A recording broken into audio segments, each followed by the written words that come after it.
and go. When did you first learn to cook? When I was 9, Why did you decide to become a chef? because I realized my food was sedap. What would you have been otherwise? A banker. Show us a non-cooking skill people might not know about. Check this out.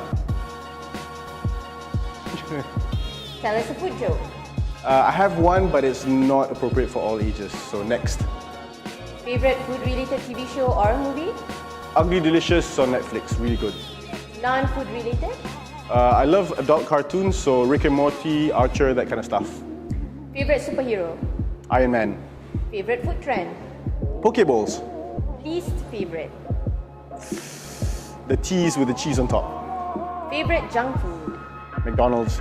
Which would you give up, chocolate or cheese? Chocolate. Which international chef do you admire? Oh man, the late Anthony Bourdain, great at storytelling, phenomenal. Locally? Chef Zam, Chef Adu, all my friends, Anis Nabila, Sherson Lian, Ili Sulaiman, they're all great. Why Butterkicap?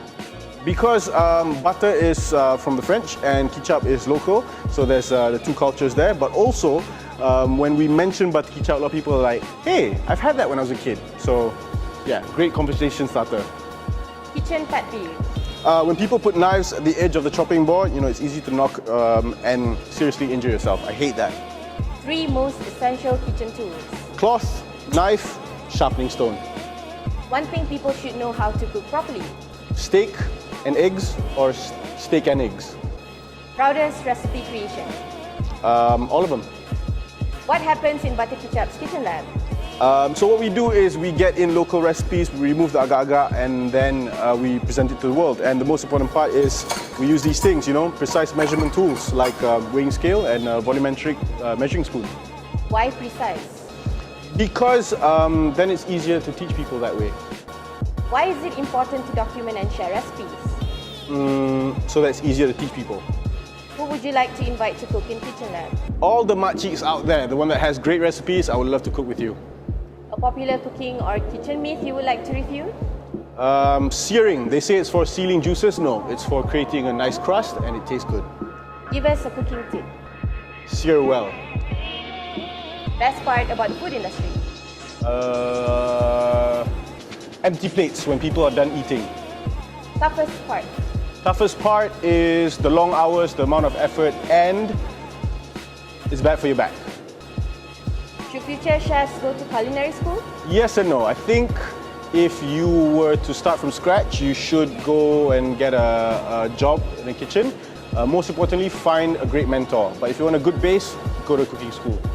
One hard truth about being a chef? It's bad for your back.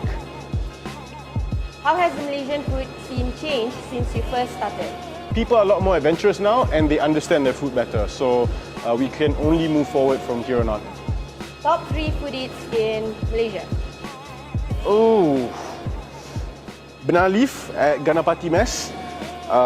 Nasi lemak, the one that I grew up with near the traffic light at home. And my wife's cooking. I've got to put it there. Out of Malaysia? Out of Malaysia, my favorite restaurant in the world is Roka in London. They do contemporary Japanese food. Number 2 would be any sushi hole-in-the-wall spot in Tokyo. And number 3, nasi goreng by the side of the road in Jakarta. Nasi goreng gila. Where would you take a tourist friend to makan? That would be Jalan Aloh. Is there anything you won't eat? No, I eat everything. Best thing you've eaten this week?